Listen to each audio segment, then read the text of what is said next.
آلک و اصحابک یا حبیب اللہ،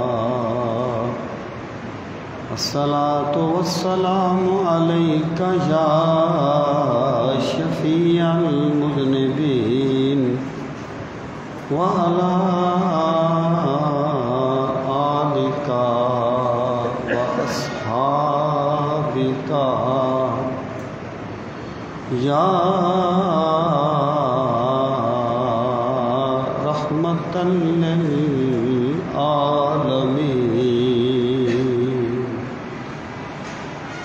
انتہائی عزت و احترام کے لائق قابل تکریم معزز و محترم سامعین کرام،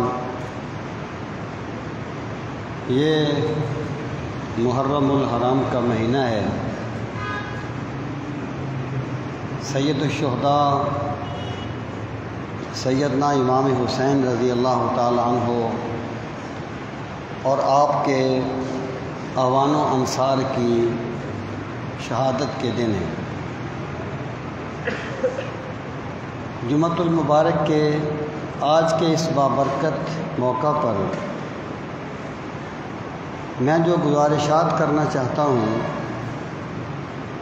ان کا عنوان یہ ہے کہ سیدنا امام حسین رضی اللہ تعالی عنہ کی شہادت کا مقصد کیا تھا، آپ نے یہ عظیم الشان قربانی کس لیے پیش کی تھی۔ اسے واضح کرنے کے لیے میں یہ ایک رجسٹر لے کے آیا ہوں۔ یہ اصل میں رجسٹر اس طرح ہے، یہ میں اس لیے آپ کو بتا رہا ہوں کہ میں مختلف کتابوں کے حوالے دوں گا، لیکن میرے سامنے کتاب ایک یہی ہوگی۔ اس کی وجہ یہ ہے کہ جب میں نے شبیر و یزید لکھنی شروع کی، یہ کوئی 94-95 کی بات ہوگی۔ اب جو تاریخ کی کتابیں ہیں وہ بہت بڑی بڑی کتابیں ہیں، انہیں خریدنا بھی ایک عام بندے کی دسترس میں نہیں ہوتا، اور پھر اس وقت تو ہم ویسے بھی ذرا ابھی ابتدائی ایام میں تھے تو تھوڑا سا مزید مشکل تھا۔ تو میں نے بیرا شریف کی لائبریری سے تاریخ کی کوئی 15 یا 16 کتابیں عربی یا فارسی، ان کے وہ صفحات فوٹو سٹیٹ کروائے تھے جن میں کربلا کے واقعہ کا ذکر تھا۔ یعنی یہ جو ہے نا، یہ ان صفحات کا مجموعہ ہے، اور یہ تقریباً 450 صفحہ ہے، تقریباً 400 صفحہ۔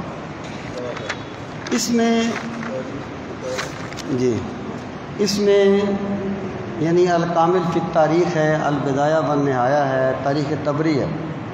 طبری جو ہے نا وہ آج کل کچھ 40-45 ہزار کی ملتی ہے۔ ابن خلدون ہے، یعقوبی ہے، تاریخ الخلفاء ہے، اصابہ ہے، اسد الغابہ ہے، کتاب الجرح والتعدیل ہے، تہذیب الاسماء واللغات ہے، معجم البلدان ہے، تہذیب التہذیب ہے۔ اتنی کتابوں سے میں نے وہ صفحات فوٹو سٹیٹ کروائے تھے اپنی شبیر و یزید کو لکھنے کے لیے۔ تو میں نے جو بھی حوالے دیے تھے اور اس میں ہیں، وہ میں نے سینے کے زور پہ نہیں دیے تھے، وہ میں نے دیکھ کے دیے تھے۔ اب پھر یہ مسئلہ اور طریقے سے اٹھا۔ سوشل میڈیا کا دور میں آپ سے ہمیشہ کہتا رہتا ہوں، کوئی صاحب اٹھتے ہیں، وہ کہتے ہیں جی امام حسین تو یزید کی بیعت کرنے کے لیے جانا چاہتے تھے، انہوں نے نہیں جانے دیا۔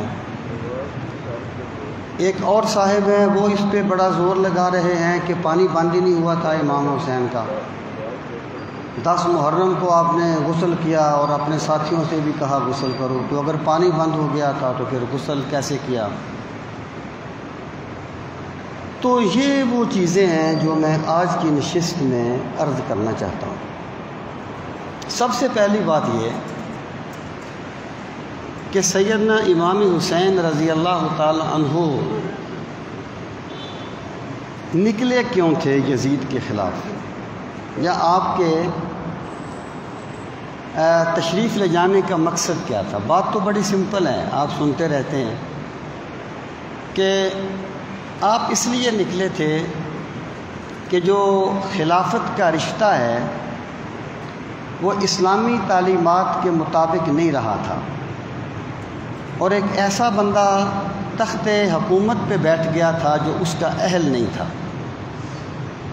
جیسے کہ علامہ اقبال نے بھی اسرار خودی میں اس چیز کو لکھا کہ چوں خلافت رشتہ از قرآن گسیخت، حریت را زہر اندر کام ریخت، کہ جب خلافت کا رشتہ قرآن سے کٹ گیا اور حریت کے حلق میں زہر انڈیل دیا گیا،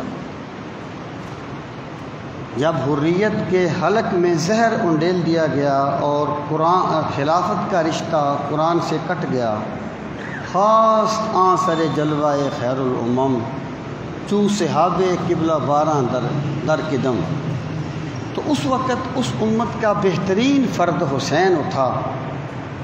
جس طریقے سے ایک گنگور کٹا اٹھتی ہے اور گنگور کٹا برستی ہے تو ہر طرف جل تھل ہو جاتی ہے، اس طرح سیدنا امام حسین نے بہر حق در خاک و خوں غلطیدہ ان تا بنائے لا الہ گردیدہ ان، کہ وہ حق کے لیے خاک و خون میں لت پت ہو گئے اور وہ لا الہ کی بنیاد بن گئے۔ مطلب یہ ہے، یہ بات تو واضح ہے، لیکن سوال یہ پیدا ہوتا ہے کہ اگر حضرت امام حسین رضی اللہ تعالی عنہ ایک باطل کے خلاف اٹھے تھے اور واقعی باطل کے خلاف ہی اٹھے تھے، پھر یہ کہا جاتا ہے کہ پھر صحابہ کرام نے حضرت امام حسین کا ساتھ کیوں نہیں دیا تھا؟ صحابہ کرام کیوں نہیں گئے تھے کربلا میں؟ اب اس سوال کا جواب بھی اس بندے کے لیے بھی آسان ہے جو صحابہ کرام کو نہیں مانتا، اور اس بندے کے لیے بھی آسان ہے جو اہل بیت کو نہیں مانتا۔ جو صحابہ کرام کو نہیں مانتا وہ کہہ دیتا ہے جی کہ صحابہ نے غلط کیا، یہ ہے وہ ہے، جیسے بولتے رہتے ہیں۔ جو اہل بیت کو نہیں مانتا وہ کہتا ہے جی اگر حق ہوتا تو پھر صحابہ کرام کیوں نہ ساتھ جاتے؟ اس لیے حضرت امام حسین نے استغفر اللہ جو کچھ کیا یہ صحیح نہیں تھا۔ لیکن اس کی حقیقت کیا ہے، صورتحال کیا ہے؟ اور پھر اگلی بات یہ ہے کہ کیا واقعی پانی بند نہیں ہوا تھا؟ کیا واقعی 10 محرم کو امام حسین نے غسل کیا تھا، اپنے گھوڑوں کو پانی پلایا تھا اور ساتھیوں سے کہا تھا پانی پلاؤ؟ اس کی کیا حقیقت ہے؟ تو یہ وہ چیزیں ہیں جو میں آج کی اس نشست میں عرض کرنا چاہتا ہوں۔ سب سے پہلے یہ ابن خلدون کی عبارت ہے، دیکھیں وہی بات میں پھر آپ کی توجہ دلاؤں گا، اس پر میں بہت زیادہ زور دیتا ہوں کہ کسی بات کو سمجھنے کے لیے مسلمات کو فراموش نہیں کرنا چاہیے۔ جو چیزیں مسلمات کے طور پر ہوتی ہیں نا ان کو فراموش نہیں کرنا۔ آج کی گفتگو تھوڑی سی وہ لیکچر ٹائپ ہوگی، مسلمات کو اگنور نہیں کرنا چاہیے۔ مثلا جب بحیثیت مسلمان ایک بندے نے یہ مان لیا کہ اللہ تعالیٰ کی ذات عادل ہے، تو پھر اگر ایک ماں کے پیٹ سے 2 بچے پیدا ہوں، ایک نابینا ہو ایک آنکھوں والا ہو، تو آپ اسے عدل کے خلاف نہیں کہیں گے، کیونکہ یہ آپ کے مسلمات میں سے ہے کہ اللہ تعالیٰ کی ذات عادل ہے۔ آپ اس کی کوئی توجیہ کریں گے، اس کی کوئی تعویل کریں گے، اور واقعی حقیقت حال بھی وہی ہوتی۔ تو سیدنا امام حسین رضی اللہ تعالی عنہ رسول کریم صلی اللہ تعالیٰ علیہ وآلہ وسلم کے صحابی ہیں، اور صحابہ کرام کے بارے میں اہل سنت کا یہ مسلمہ عقیدہ ہے کہ الصحابۃ کلہم عدول، کہ سارے کے سارے صحابہ عادل تھے، متقی تھے اور تقوی اور خشیت کا پیکر تھے۔ جس بندے کو آپ نے صحابی ماننا ہے اسے آپ کو عادل بھی ماننا پڑے گا، متقی بھی ماننا پڑے گا۔ اور صحابہ کرام کے بارے میں کہ وَنَكُفُّ عَنْ ذِكْرِ الصَّحَابَةِ إِلَّا بِخَيْرِ، اہل سنت کا عقیدہ ہے کہ کہ صحابہ کرام کا ذکر جب بھی کیا جائے گا خیر سے کیا جائے گا. کوئی ایسی توجیہ کر لے نہیں جی صحابی تو ہے لیکن ایسا ہو گیا، لیکن ایسا ہو گیا، لیکن شیکن نہیں ہوگی. جب تم نے صحابی مان لیا ہے تو تمہیں مسلمات صحابیت کو ماننا پڑے گا. سیدنا امام حسین رضی اللہ تعالیٰ عنہ جلیل القدر صحابی ہیں، علماء صحابہ میں سے ہیں اور اکابر صحابہ میں ان کا شمار ہوتا ہے. ایک بات. اور پھر وہ اہل بیت میں سے ہیں. اہل بیت کے بارے میں اللہ تعالیٰ نے فرمایا کہ میں نے ان کے دلوں سے قدورت کو دور ختم کر دیا ہے، ان کو تطہیر، شان تطہیر عطا کی ہے. اب یہ باتیں میں اس لیے کر رہا ہوں کہ حضرت امام حسین کس لیے گئے تھے، اسے جاننے کا سب سے بنیادی ذریعہ آپ کے وہ خطبات ہیں جو آپ نے دیے تھے اس وقت جب آپ تشریف لے جا رہے تھے. اور یہ کسی سیاستدان کی تقریریں نہیں ہیں. ہمارے آج کل سیاستدان جو ہے نا وہ کہتے ہیں یہ وہ تو تقریر کی بات تھی، وہ تو جلسے کی بات تھی جو میں نے وہاں کہی. جی تم نے یہ وعدہ کیا، وعدہ کون سا قرآن ہوتا ہے؟ یہ آج کل کے گھٹیا سیاستدانوں کے طریقے ہیں. یہ اس ذات کے فرامین ہیں جو سید شباب اہل الجنہ ہے. اگر ان کی ذات پہ توہین، ان کی ذات پہ تان کیا جائے گا تو ذات رسالت مآب صلی اللہ علیہ وسلم پہ تان ہوگا کہ اس شخص کو آپ نے سید شباب اہل الجنہ کہہ دیا جو استغفر اللہ دنیا کی محبت رکھتا تھا اور مادی مفادات کے لیے، جیسے وہ کہتا ہے کہ ایک انا پائی جاتی تھی ان میں، اور استغفر اللہ علیہ باللہ، میں وہ الفاظ نہیں بولنا چاہتا، نقل کفر نباشت کے طور پر بھی یہ بات نہیں ہوگی. آپ کو ماننا پڑے گا جب آپ حضرت امام حسین کے ان خطبات کو دیکھیں گے. سب سے پہلے آپ دیکھیں کہ یہ ابن خلدون کی 3ری جلد ہے اور یہ بیروت کی چھپی ہوئی ہے. اس کا صفحہ نمبر 48 ہے کہ جب حضرت امام حسین جا رہے تھے اور ایک مقام پر پہنچ کر آپ کو حضرت مسلم بن عقیل کی شہادت کی خبر ملی. آپ کو خبر ملی کہ حضرت مسلم بن عقیل رضی اللہ تعالی عنہ شہید ہو گئے. مسلم بن عقیل تابعی تھے، یہ صحابی نہیں تھے، وہ شہید ہو گئے. اس وقت آپ نے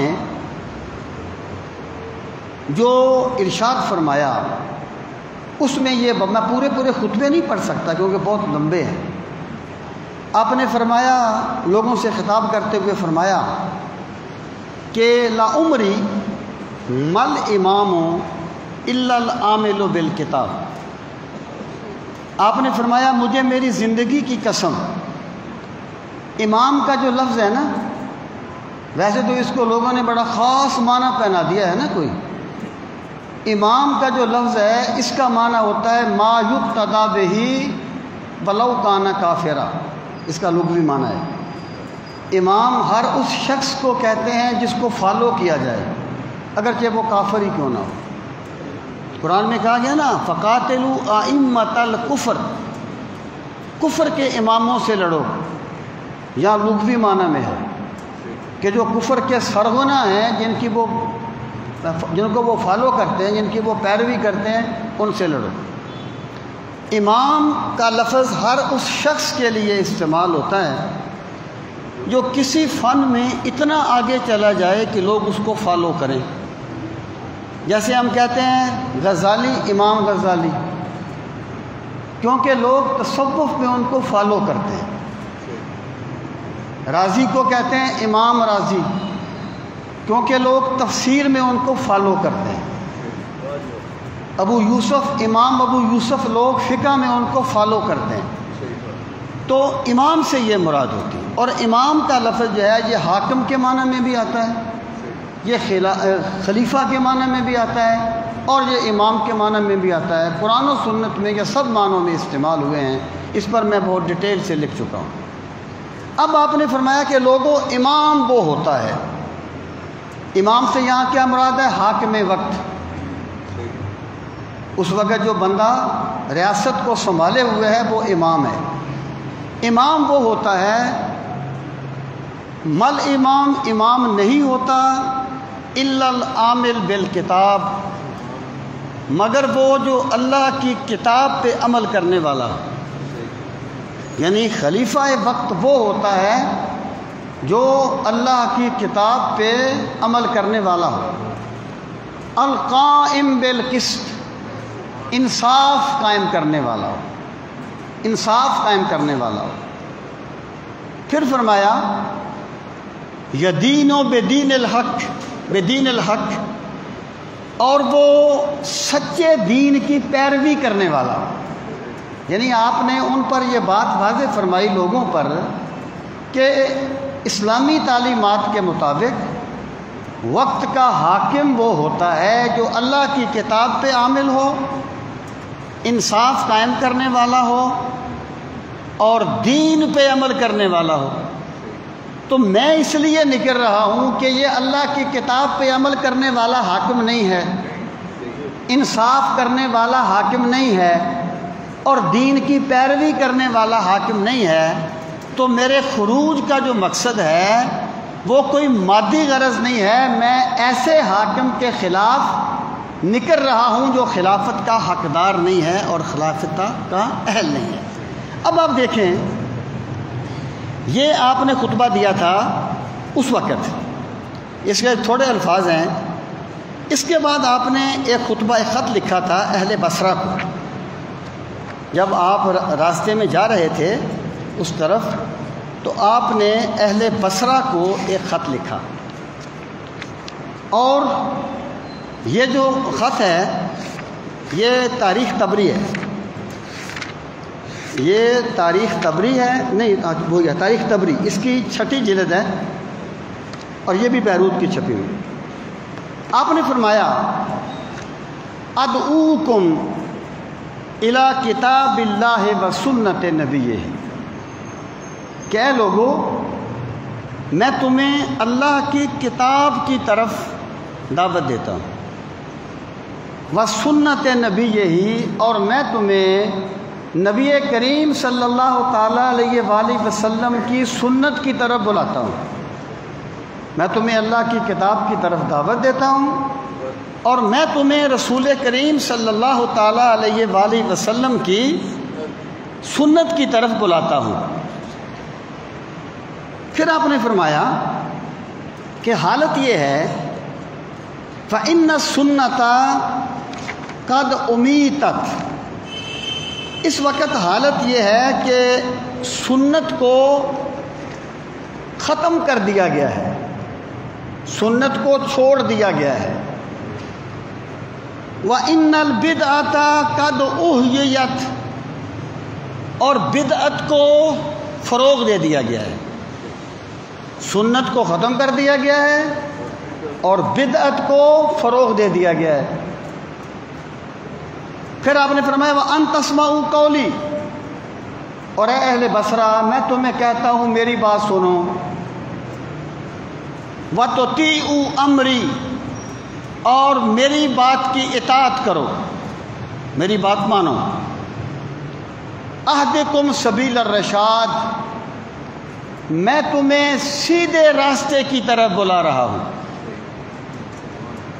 والسلام علیکم ورحمۃ اللہ، بس تم پر اللہ کی طرف سے سلامتی ہو اور اللہ کی طرف سے رحمت ہو. مطلب کیا ہے؟ آپ نے یہ بات واضح فرمائی کہ میں اس لیے نکلا ہوں کہ سنت کو مٹانے کی کوشش کی جا رہی ہے اور بدعت کو فروغ دیا جا رہا ہے، اور میں سنت کو زندہ کرنے کے لیے نکلا ہوں اور بدعت کو مٹانے کے لیے نکلا ہوں. اس لیے لوگوں میری بات کی طرف آؤ اور میری بات میں میرا ساتھ دو. ثابت کیا ہوا؟ میں پھر کہہ رہا ہوں یہ کسی سیاسی لیڈر کا سیاسی بیان نہیں ہے، یہ سید شباب اہل الجنہ کا خطبہ ہے. یہ اس ذات کا خطبہ ہے جو رسول کریم علیہ الصلاۃ والسلام کے فرمان کے مطابق جنتی جوانوں کے سردار ہیں. اور پھر آپ نے خطبہ دیا تھا، وہ آپ نے مقام بیدا پہ دیا تھا. 17-18 راستے میں مقام آئے تھے، یہاں اپنے مختلف خطبات دیے تھے، مختلف لوگوں سے ملے تھے۔ یہاں پر مقام بیدا جو تھا نا، یہ تھوڑا سا 2-3 منزلوں کے بعد وہ کربلا کی منزل تھی، وہاں پر آپ نے خطبہ دیا تھا۔ یہاں پر میں ایک بات عرض کر دوں، ایک راوی ہوتا ہے جس کو کہتے ہیں یہ راوی بدعتی ہے، یہ راوی بدعتی ہے۔ تو محدثین کا اصول یہ ہے، اگر کوئی بدعتی راوی ایسی روایت کرے جو دین کے مزاج کے مطابق ہو اور دوسرے لوگ بھی ایسی بات روایت کر رہے ہوں، تو اس وقت بدعتی بندے کی بات کو ماننا غلط نہیں ہوتا۔ لیکن اگر بدعتی بندہ کوئی ایسی بات کرے جس سے اس کی بدعت کو فروغ ملتا ہو، تب اس کی بات نہیں مانی جائے گی۔ یعنی اگر وہ ایک بات ایسی کرے جو اس کے سوا کسی نے نہ کی ہو، اور ہو بدعتی اور ہو دین کے مزاج کے خلاف، تو پھر اس کی وہ بات نہیں مانی جائے گی۔ لیکن اگر بدعتی راوی ایسی روایت کرے جو قرآن و سنت کے مزاج کے مطابق ہو، اس میں اس کی بدعت کو فروغ نہ ملتا ہو، تب اس کی بات ماننے میں کوئی حرج نہیں ہوتا۔ یہ باتیں میں اس لیے کر رہا ہوں، ان خطبات کے بھی اصل میں بات یہ ہے کہ کربلا کے واقعہ کے 1-2 راوی ہیں بس جنہوں نے سارا واقعہ روایت کیا ہے۔ تو میں یہ عرض کر رہا ہوں، جو باتیں قرآن و سنت کے مطابق ہیں ان کو ماننے میں کوئی کباط نہیں ہوتی، یہ محدثین کا مسلمہ اصول ہے۔ اب آپ دیکھیں، بیدا کے مقام پہ جو آپ نے خطبہ دیا، اس میں آپ نے یہ ارشاد فرمایا، یہ عقبہ بن ابی العزیر ان الحسین خطب اصحابہ واصحاب الحر بالبیدا، جب حر بھی آ کے آپ سے مل گئے نا، پھر آپ نے اپنے ساتھیوں کو اور حر کے ساتھ جو لوگ تھے ان کو بھی یہ خطبہ دیا۔ حر تو مل گیا تھا، باقی تو نہیں ملے تھے نا اس کے لشکری، آپ نے خطبہ دیا۔ فحمد اللہ، امام حسین نے اللہ کی حمد بیان کی، وثنا علیہ، اللہ تعالیٰ کی ثنا بیان کی، اللہ تعالیٰ کی تعریف بیان کی۔ ثم قال، پھر آپ نے فرمایا، ایھا الناس، اے لوگو، ان رسول اللہ صلی اللہ علیہ وسلم قال، بے شک رسول کریم صلی اللہ تعالیٰ علیہ وآلہ وسلم نے فرمایا، من رأى سلطانا جائرا، جو بندہ کسی ظالم بادشاہ کو دیکھے، جو بندہ اس کا واسطہ کسی ظالم بادشاہ کے پاس پڑ جائے۔ دیکھیں، یہاں پر میں یہ بات بھی عرض کروں کہ سید الشہداء حضرت امیر حمزہ رضی اللہ تعالیٰ عنہ کو رسول کریم علیہ الصلوۃ والسلام نے فرمایا تھا کہ امیر حمزہ سید الشہداء ہیں، اور لوگ کہتے ہیں پھر حضرت امام حسین کو کیوں کہا جاتا ہے سید الشہداء؟ اسی روایت میں یہ الفاظ بھی ہیں کہ امیر حمزہ سید الشہداء ہیں، اور جو بندہ کسی ظالم بادشاہ کے خلاف لڑتے ہوئے شہید ہو جائے گا وہ بھی سید الشہداء ہوگا۔ جس استقامت کے ساتھ سیدہ فاطمہ کا لخت جگر لڑا ہے نا ظالم بادشاہ کے خلاف، آپ کو دنیا میں اس کی تاریخ نہیں ملے گی۔ اس لیے حضرت امام حسین رضی اللہ تعالیٰ عنہ صرف شہید نہیں ہیں، سید الشہداء ہیں اور شہداء کے سردار ہیں۔ اب آپ نے فرمایا کہ جو بندہ دیکھے کسی ظالم بادشاہ کو، اس کا واسطہ پڑے، پھر کیا ہے، مستحلن لحرم اللہ، وہ اللہ کی حرمتوں کو پامال کرنے والا ہو، یعنی اللہ تعالیٰ نے جو چیزیں حرام کیا اب اس کی 2 صورتیں، اللہ کے حرام کو حلال کرنے کی 2 صورتیں۔ ایک صورت یہ کہ بندہ یہ کہے میں اس کو حرام مانتا ہی نہیں، شراب ہے نا جی، شراب، ایک بندہ کہے ویسے ہی مولویوں نے حرام کی ہوئی ہے، میں اس کو حرام نہیں مانتا، اس میں تو یہ فائدے ہیں، تو جو بندہ اللہ کے حرام کردہ چیز کو حرام ہی نہیں مانے گا وہ کافر ہوگا، اور جو بندہ حرام کو حرام تو مانے لیکن عملی طور پر اسے حرام نہ مانے، اس کی حرمت کو پامال کرے، تو وہ بھی اس کو حرمت کو پامال کرنے والا ہے، وہ فاسق ہوگا۔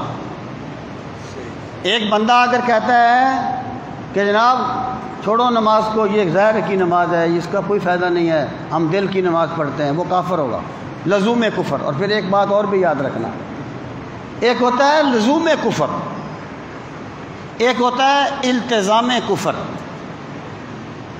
لزوم کفر یہ ہوتا ہے، یہ کفر کا مسئلہ بہت نازک مسئلہ ہے، چھوٹی چھوٹی بات پہ کسی کو کافر نہیں کہہ دینا چاہیے۔ لزوم کفر یہ ہوتا ہے کہ ایک بندے نے کوئی ایسا کام کیا جو کفریہ ہے، اس نے لزوم کفر کر لیا ہے، لیکن ابھی آپ اس کو کافر نہیں کہہ سکتے۔ اس کے بعد آئے گا التزام کفر۔ التزام کفر یہ ہے کہ اس بندے کو بتایا جائے کہ تم نے یہ کہا ہے، یہ کفریہ بات ہے، اس سے توبہ کر۔ وہ کہے چل جا، میں تیری بات نہیں مانتا، میں ایسے ہی کروں گا۔ اب اس نے التزام کفر کر لیا ہے، اب اسے کافر کہا جائے گا التزام کفر کے بعد۔ میں کہتا ہوں کہ جن بندوں کے بارے میں ایسی باتیں کی جاتی ہیں، کسی کو پتہ ہے کہ التزام کفر بھی ہوا کہ نہیں ہوا؟ کسی کے پاس کوئی دلیل ہے کہ التزام کفر بھی ہوا کہ نہیں ہوا؟ کافر ہونا الگ چیز ہے، کسی کو کافر کہنا الگ چیز ہے، کفریہ عمل اور چیز ہے، کسی کو کافر کا حکم دینا یہ اور چیز ہے۔ یہ ایک مرتبہ ایک سچا واقعہ ہے، سرگودا کے علاقے میں ایک مولوی صاحب دعا مانگ رہے تھے۔ اب جو ہمارے عموماً ہوتے ہیں ائمہ حضرات، یہ عموماً عربی سے واقف نہیں ہوتے۔ عموماً اس نے دعا مانگ دی، ربنا وابعث فیہم رسولا منہم۔ وہ تو یہاں بھی ربنا آئے اس کو دعا سمجھ لیتے ہیں۔ دعا مانگی کہ اے ہمارے رب لوگوں میں ایک رسول بھیج دے۔ حضرت ابراہیم علیہ السلام کی دعا تھی جو انہوں نے سرکار کے بارے میں مانگی تھی، ربنا وابعث فیہم رسولا منہم یتلو علیہم آیاتک۔ تو مولوی صاحب نے بھی کہہ دیا ربنا وابعث فیہم رسولا منہم، لوگوں نے کہہ دیا آمین۔ اب لوگوں کا کیا قصور ہے، ان کو تو پتہ نہیں اس کا مطلب کیا ہے۔ تو ایک صاحب نے فتویٰ دے دیا کہ سب کافر ہو گئے، سب کے نکاح ٹوٹ گئے۔ اور بھائی اللہ کے بندوں، نہ کہنے والے کو پتہ ہے کہ میں کیا کہہ رہا ہوں، نہ آمین کہنے والوں کو پتہ ہے ہم کس پہ آمین کہہ رہے ہیں، تم نے کفر کا فتویٰ کیسے دے دیا؟ پہلے التزام تو کرو نا، پہلے ان کو بتاؤ نا بھی یہ دعا نہیں مانگنی چاہیے تو کفر ہے، اب رسول کی دعا مانگنی کفر ہے۔ لوگ جانیں گے تو امام جانیں گا تو لوگوں کو پتہ چلے گا۔ تو میں یہ کہتا ہوں کہ اس مسئلے میں دیکھیں، معتزلہ جو ہے نا، معتزلہ وہ انسان کے بارے میں یہ کہتے ہیں کہ یہ اپنے افعال کا خود خالق ہے، واللہ، جبکہ حقیقت کیا ہے؟ واللہ خلقکم وما تعملون، اللہ تمہارا بھی خالق ہے اور تمہارے اعمال کا بھی۔ لیکن فقہاء نے معتزلہ کو کافر نہیں کہا، وہ کہتے ہیں وہ اس کی ایک تعویل کرتے ہیں، اگرچہ فاسد ہی ہے لیکن وہ تعویل کرتے ہیں۔ تو کفر کا مسئلہ بہت نازک مسئلہ ہوتا ہے۔ اور پھر اخبار احاد پر کسی بندے کو کافر کہنے کی کوئی توقع نہیں بنتی کہ یعنی جو روایت خبر واحد ہے اس کی وجہ سے آپ کسی صحابی پہ تان کر دیں، کسی تابعی پہ تان کر دیں، اس کی کوئی لاجک نہیں بنتی۔ یہ بڑے نازک مسئلے ہوتے ہیں۔ یعنی بعض بندے ایسے ہیں، میں یہ سمجھتا ہوں، بڑی آنیسٹلی سمجھتا ہوں کہ ان کا یہ عقیدہ کفریہ ہے۔ مثلا دیکھیں نا، اگر ایک بندہ یہ کہے کہ اطیع اللہ و اطیع الرسول، اور رسول سے مراد سرکار کی ذات گرامی نہیں ہے بلکہ حاکم وقت ہے، تو اجماع امت کا انکار ہے نا، اجماع امت کا انکار ہے نا، کفریہ بات ہے۔ لیکن میں نے پھر بھی کبھی ان کی تکفیر کا فتویٰ نہیں دیا۔ میں سمجھتا ہوں میں کہتا ہوں پتہ نہیں التزام کفر ہوا ہے کہ نہیں ہوا. اگر میں اس بندے کو کافر کہہ دوں جو کافر نہ ہو تو مجھے قیامت کے دن اس کا جواب دینا ہوگا. اگر میں سکوت اختیار کر جاؤں تو مجھ سے کوئی سوال نہیں ہوگا، الا یہ کہ جس کا کفر ثابت ہو جائے، جیسے مرزا قادیانی یا اس کے ماننے والے، وہ ایک اور بات ہے. تو میں یہ عرض کر رہا ہوں کہ تکفیر کے مسئلے میں بڑی احتیاط کی ضرورت ہے. یہاں پر جو آپ نے فرمایا کہ انہوں نے یعنی ایسے حاکم کو دیکھے مستحل لحرم اللہ، جو اللہ کی حرمتوں کو حلال جاننے والا ہو. اس کے دو مطلب ہیں، یا اس کو حرام سمجھتا ہو لیکن عملی طور پہ اس کو پامال کرتا ہو، یا وہ اس کو حرام سمجھتا ہی نہیں ہے، پھر تو کافر ہو گیا نا. تو یہاں پر دونوں احتمالات ہیں. اب صورتحال کیا ہے اس کا پتہ ہمیں پھر چلے گا اس کے پورے رویے سے. ارشاد فرمایا ناقصا لعہد اللہ، اور وہ جو حاکم ہو نا وہ اللہ کے عہد کو توڑنے والا ہو. اللہ کے ساتھ اس نے جو وعدہ کیا تھا. دیکھیں اسلامی نقطہ نظر کے مطابق خلافت آج کل کی وزارت عظمیٰ کا نام نہیں ہے، یہ پیسے اکٹھے کرنے کا ذریعہ نہیں ہے. ابو بکر صدیق رضی اللہ تعالیٰ عنہ خلیفہ بنے، کپڑے کا کاروبار کرتے تھے.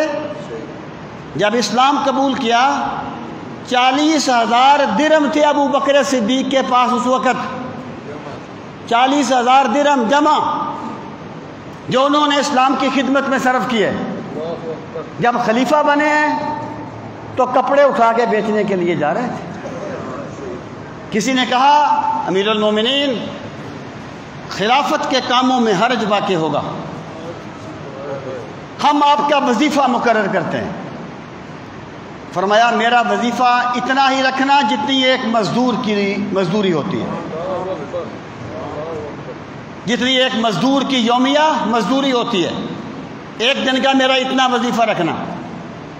اور اگر اس وظیفے میں میرے گھر کا خرچہ نہ چلا تو میں پھر مزدور کی مزدوری بھی بڑھا دوں گا.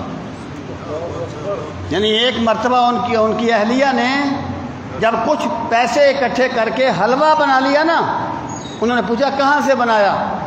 انہوں نے کہا میں کچھ بچت کرتی رہی ہوں. تو فرمانے لگے اس کا مطلب یہ ہے کہ اتنا اگر ہم نہ بھی لیں تو گزارا ہو سکتا ہے. یہ تھے ابو بکر صدیق رضی اللہ تعالیٰ عنہ. پھر عمر فاروق آ گئے رضی اللہ تعالیٰ عنہ کہ ایک مرتبہ جمعہ پڑھانے کے لیے تشریف لائے، لیٹ نکلے، گھر سے لیٹ نکلے، دیر سے نکلے. لوگ انتظار کر رہے تھے. لوگوں نے کہا امیر المومنین آپ تاخیر سے تشریف لائے.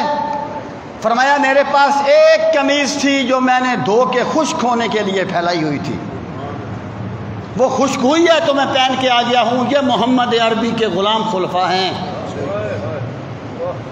اور جب بیت المقدس کے لیے گئے فتح کے پس منظر میں تو قمیض پہ 12 پیوند لگے ہوئے تھے. لوگوں نے کہا امیر المومنین بدل لیجئے، اچھا سا کوئی جبہ پہن لیں. لوگ کیا کہیں گے؟ مسلمانوں کا خلیفہ پھٹے پرانے کپڑے پہنے ہوئے. فرمایا تمہارا ستیہ ناس ہو، ہمیں اللہ نے جو عزت دی ہے نا وہ کپڑوں کی وجہ سے نہیں دی، وہ اسلام کی وجہ سے دی ہے. ہم اسلام کے ساتھ وابستہ رہیں گے تو اللہ ہماری عزتیں میں اضافہ فرمائے. جس دن ہم نے اسلام سے وفاداری نہ کی تو کپڑے ہماری عزتیں نہیں بچا سکیں گے.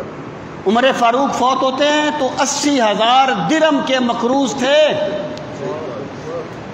اپنے بیٹے سے کہا تھا میری جو زمین ہے وہ بیچ دینا اور قرضہ ادا کرنا، اگر پھر بھی قرضہ ادا نہ ہو تو پھر میرے قبیلے سے کہنا کہ وہ تمہارا حق بٹائے. یہ تھی خلافت امیر المومنین عمر بن خطاب. پھر سیدنا عثمان غنی آ گئے رضی اللہ تعالیٰ عنہ. پورے زمانہ خلافت میں ایک پیسہ بھی بیت المال سے تنخواہ نہیں لی، ایک پیسہ بھی. سخاوت وہی تھی جو مزاج میں تھی، تنخواہ نہیں لی. جب انہوں نے وہ مکان کا محاصرہ کر لیا نا بلوائیوں نے سبائیوں نے، تو آپ نے فرمایا لوگوں، جو ان کو جو خطبہ دیا تھا، کبھی پڑھنا اس خطبے کو، اس وقت آپ نے فرمایا تھا اگر تم نے مجھے شہید کر دیا تو یاد رکھنا مسلمان کبھی ایک امام کے پیچھے نماز نہیں پڑھ سکیں گے، اور فتنے اس وقت سے پیدا ہوئے ہیں جب سیدنا عثمان غنی کو ظلماً شہید کیا گیا ہے۔ یہ جنگ جمل اور صفین اس کا نتیجہ تھی، یہ اس کے نتیجے میں آئی تھی۔ فتنے کی ابتدا وہ ظالم لوگ تھے جنہوں نے سیدنا عثمان غنی کو شہید کیا تھا۔ ایک پیسہ فرمایا جب میں خلیفہ بنا تو جتنے اونٹ بھیڑ بکریاں میرے پاس تھی پورے مدینے میں کسی کے پاس نہیں تھی۔ یعنی خلافت کے زمانے میں تنخواہ تو لی نہیں، کاروبار کر نہیں سکتے تھے، سخاوت کرتے رہے، جو جمع پونجی تھی وہ بھی ساری کی ساری ختم ہو گئی۔ فرمایا اب میرے پاس صرف 2 اونٹ ہیں جو میں نے حج بیت اللہ کرنے کے لیے رکھے ہوئے ہیں۔ یہ تھے حضرت عثمان غنی رضی اللہ تعالیٰ۔ پھر آ گیا اقلیم فقر کا بادشاہ مولا علی رضی اللہ تعالیٰ۔ زمانہ خلافت میں ایک مرتبہ کوفے کی مسجد میں خطبہ ارشاد فرماتے ہوئے فرمایا لوگوں کون ہے جو مجھ سے یہ تلوار خریدتا ہے؟ بخدا یہ تلوار مجھے بڑی محبوب ہے، میں نے اس تلوار کے ساتھ رسول اللہ کی معیت میں جہاد کی ہے، لیکن اگر میرے گھر کا خرچہ چلتا رہتا تو میں یہ تلوار کبھی نہ بیچتا۔ یہ تھے مولا علی کی خلافت۔ یہ ہے اسلامی تصور خلافت۔ اسلامی تصور خلافت کوئی وزارت عظمیٰ لینا نہیں ہے۔ اسلامی تصور خلافت یہ ہے کہ بندہ پوری ملت اسلامیہ کا بوجھ اپنے کاندھوں پر اٹھا لیتا ہے۔ اور سیدنا فاروق اعظم کا بڑا مشہور جملہ ہے کہ اگر ایک بکری کا بچہ بھی پیاسا مر جائے گا تو قیامت کے دن پوچھا جائے گا عمر سے کہ تمہارے دور خلافت میں یہ بکری کا بچہ پیاسا کیوں مر گیا تھا؟ نہ ادھر ادھر کی بات کر، یہ بتا کہ قافلہ کیوں لٹا؟ مجھے رہزنوں سے غرض نہیں، تیری رہبری کا سوال ہے۔ یہ ہے ناقصاً لعہد اللہ کہ جب وہ خلیفہ بنا تھا نا، حاکم بنا تھا، اس نے اللہ سے خلافت کا عہد کیا تھا کہ میں مسلمانوں کا خدمت گزار ہوں، میں مسلمانوں کی بھلائی کے کام کروں گا۔ اور پھر وہ بنا لے اپنی خلافت کو یا اپنی بادشاہی کو جلب زر کا ذریعہ، تو بادشاہ اس طریقے سے کر لے۔ ناقصاً لعہد اللہ مخالفاً لسنت رسول اللہ، اور وہ رسول کریم صلی اللہ تعالیٰ علیہ وآلہ وسلم کی سنت کا مخالف ہو، سرکار کی سنت کو پامال کرتا ہو۔ یعمل فی عباد اللہ بالاسم والعدوان، اور وہ اللہ کے بندوں میں گناہ اور سرکشی کا معاملہ کرتا ہو، اللہ کے بندوں میں انصاف نہ کرتا ہو، اللہ کے بندوں کو ان کا حق نہ دیتا ہو، اللہ کے بندوں میں گناہ اور سرکشی کا معاملہ کرتا ہو۔ یعنی جو بندہ دیکھے ایسے حاکم وقت کو، ایسے حکمران کو، پھر آپ نے فرمایا فَلَمْ يُغَيِّرْ عَلَيْهِ بِفِعْلٍ وَلَا قَوْلٍ، اور وہ بندہ جتنی اس میں طاقت ہے اس ظالم بادشاہ کے خلاف اپنی طاقت استعمال نہ کرے، بولنے سے یا عملی طور پر، وہ جو فرمایا نا سرکار نے۔ اور دیکھیں قومیں اس وقت تباہ ہو جاتی ہیں، قومیں اس وقت تباہ نہیں ہوتی جب کچھ بندے برائی کرنے لگ جاتے ہیں، قومیں اس وقت تباہ ہوتی ہیں جب اچھے بندے برائی کرنے والوں کو روکتے نہیں ہیں۔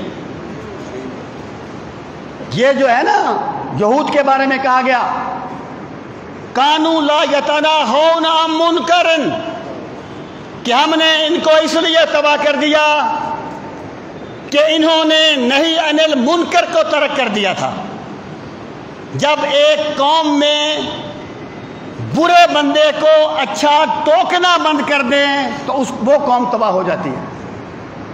امام غزالی نے لکھا ہے احیاء میں، اللہ تعالیٰ نے فرشتوں کو حکم دیا فلاں بستی کو تباہ کر دو، تو فرشتوں نے عرض کیا مالک اس میں تو بڑا نیک بندہ رہتا ہے، بڑا عبادت گزار بندہ رہتا ہے۔ تو اللہ پاک نے فرمایا تباہی کی ابتدا اسی کے گھر سے کرو، وہ لوگوں کو برے کام کرتے ہوئے دیکھتا تھا لیکن منع نہیں کرتا تھا۔ یہ جو نہی عن المنکر ہے نا، یہ قوموں کو تباہ کر دیتی ہے۔ اور پھر اسلام نے ہر بندے کا ایک دائرہ کار متعین کیا ہے۔ اب دیکھیں نا، مجھ جیسا بندہ بادشاہ وقت کے ساتھ کیا کر سکتا ہے جی؟ تو سرکار نے فرمایا من رأى منکم منکرا فلیغیرہ بیدہ فإن لم یستطع فبلسانہ فإن لم یستطع فبقلبہ وذلک اضعف الایمان وفی روایت آخر ولیس وراء ذلک من الایمان حبۃ خردل۔ اے لوگو، جو بندہ کسی کو برائی کرتے ہوئے دیکھے اسے چاہیے کہ اپنی طاقت سے اسے روک دے۔ وہ بندہ جو اس بندے کی توہین کرے تو بندہ اس کے منہ توڑ دے، اور وہ بندہ دین کا مذاق اڑائے، بندہ اسے کچھ نہ کہے، یہ اس نے جرم کیا ہے، اس کو نہ روک کے اس نے جرم کیا ہے۔ اور پھر فرمایا جو طاقت سے نہیں روک سکتا وہ زبان سے برا کہے۔ اگر زبان سے بھی برا نہیں کہہ سکتا تو کم از کم اپنے دل میں اسے برا جانے۔ پھر آپ نے فرمایا وَلَيْسَ وَرَاءَ ذَلِكَ مِنَ الْإِيمَانِ حَبَّةُ خَرْدَلٍ، اور جو بندہ ایک برائی کو دیکھ کر اندر سے کڑتا بھی نہیں ہے، اس کے پاس ایمان کی ایک رتی بھی نہیں ہے۔ وَذَلِكَ أَضْعَفُ الْإِيمَانِ، اور یہ ایمان کا سب سے کمزور ترین درجہ ہے۔ سامعین محترم، اسلام یہ کہتا ہے کہ نہی عن المنکر کو ترک کر دینے والی قوم تباہ ہو جاتی ہے۔ سرکار نے ایک مثال دے کے سمجھایا۔ آپ نے بتایا، فرمایا ایک کشتی ہے، 2 منزلہ کشتی، اس میں لوگ سفر کر رہے ہیں، ایک اوپر والی منزل ہے، ایک نیچے والی۔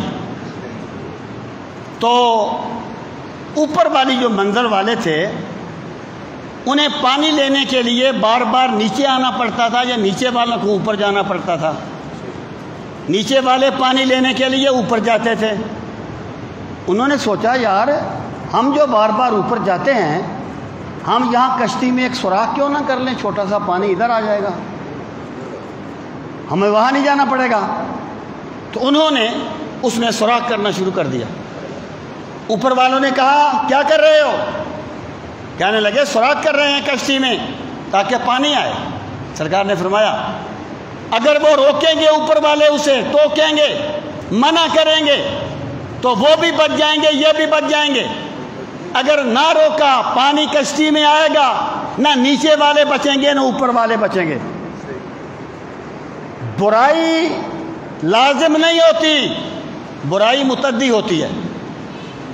یہ لازم نہیں ہوتی، متعدی ہوتی ہے۔ اسلام یہ کہتا ہے کہ ہر بندہ اپنے دائرہ کار کے مطابق، ایک بندے کے پاس صرف بات ہے، طاقت نہیں ہے، وہ اپنی بات سے بات کرے۔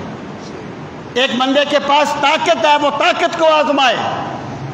تو برائی جو ہے، حضرت امام حسین رضی اللہ عنہ فرماتے ہیں کہ جس بندے نے ایسے ظالم بادشاہ کو دیکھا اور پھر اس نے اس کے اس رویے کے خلاف نہ کوئی بات کی نہ کوئی عمل کیا، یعنی وہ خاموش ہو کہ ہمارا پرابلم یہ ہے۔ ہر بندہ ہر حکومت کو کوستا ہے، اور جب ووٹ دینے کی باری آتی ہے تو پھر برادری کو دیکھا جاتا ہے۔ وہ کسی نے کہا تھا نا بادشاہ نے کہا نا کہ ایک تالاب میں نے بنایا سارا دودھ کا بھر دو. ایک بندے نے سوچا اگر میں اکیلا پانی بھی ڈال دوں گا تو کیا فرق پڑے گا. اس نے پانی کا گلاس ڈال دیا, دوسرے نے بھی ڈال دیا. صبح پورا تالاب جو تھا وہ پانی سے بھرا ہوا تھا. قومیں افراد سے بنتی ہیں اور بندے کی ڈیوٹی یہ نہیں ہے کہ تم نے نظام کو بدلنا ہے. بندے کی ڈیوٹی یہ ہے کہ جس حد تک تیرا اختیار تھا تو نے اللہ کے کلمہ کو غالب کرنے کی کوشش کی تھی یا نہیں کی تھی. بندہ یہاں تک ذمہ دار ہے. تو سیدنا امام حسین نے فرمایا اس بندے نے اسے تبدیل نہیں کیا, نہ قول سے نہ عمل سے. پھر آپ نے فرمایا کان حقا علی اللہ ان یدخلہ ان یدخلہ مدخلہ.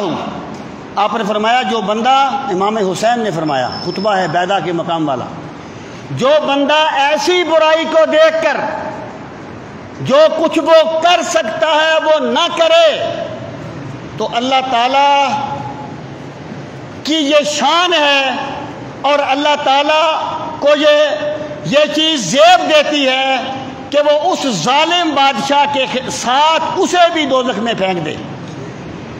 جس بندے نے برائی کو نہ روکا تو اللہ تعالیٰ ظالم کے ساتھ اس کو بھی پھینک دے دوزخ میں, جس نے اس کو نہیں روکا, جتنی اس میں طاقت تھی, جتنی اس میں استطاعت تھی. اب آپ نے فرمایا الا وان ہؤلاء, اور خبردار بے شک ان لوگوں نے جو یزید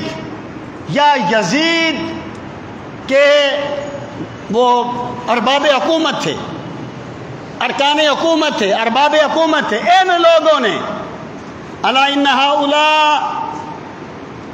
قد لزموا طاعت الشیطان, ان لوگوں نے شیطان کی اطاعت کو لازم کر لیا ہے.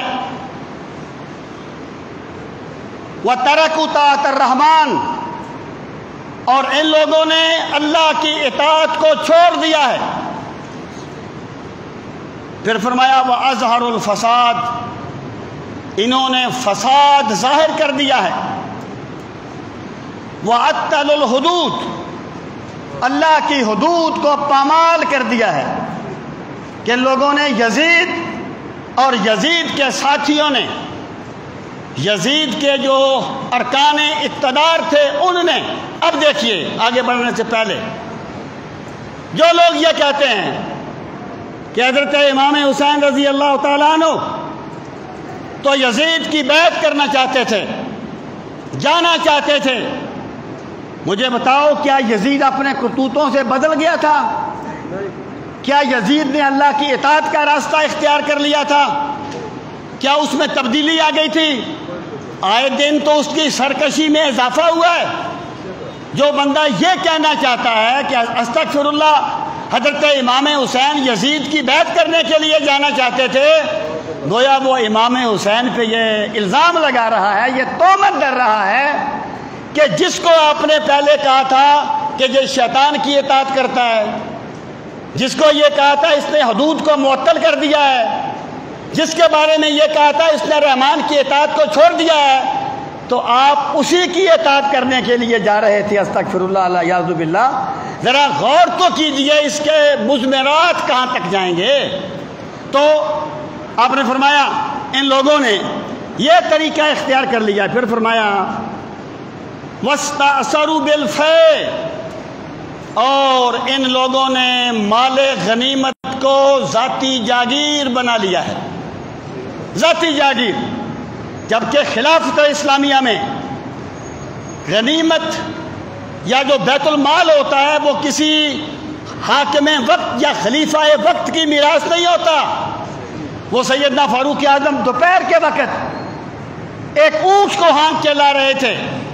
حضرت عثمان غنی نے کہا امیر المومنین آپ خود چلے گئے. فرمایا یہ بیت المال کا اونٹ ہے اور بیت المال ہمارے پاس تمام مسلمانوں کی امانت ہے اور میں اس امانت کا امین ہوں, میرے پاس وہ امانت ہے. یہ ہے بیت المال کا تصور اسلامی نظام خلافت میں. جبکہ ان لوگوں نے کیا کیا ہے کہ ان لوگوں نے